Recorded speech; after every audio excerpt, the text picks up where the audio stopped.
Mga kapuso, pinalerto po ang ilan mula sa malalakas na ulan ngayong weekend. Ayon po sa Pag-asa ay posible ang heavy rains sa Catanduanes, Albay, Sorsogon, Northern Samar, Palawan, Antique. Kasama po dyan ang Iloilo, ang Guimaras, Negros Occidental, Negros Oriental at Zamboanga del Norte. Bukas po yan ang Sabado. Sa linggo naman mga kapuso, posible po ang malalakas na ulan sa Catanduanes, Camarines Provinces, Batangas, Occidental Mindoro, Palawan, Romblon, Aklan, Antique, Iloilo, Guimaras, Negros Provinces at Zamboanga del Norte.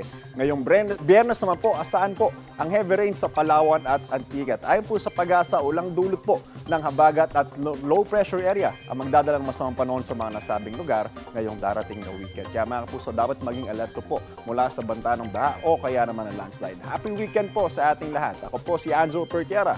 Know the weather before you go. Para mag-safe lagi, mga kapuso. Kapuso, huwag magpapahuli sa latest news and updates. Mag-iuna ka sa balita at mag-subscribe sa YouTube channel ng GMA Integrated News.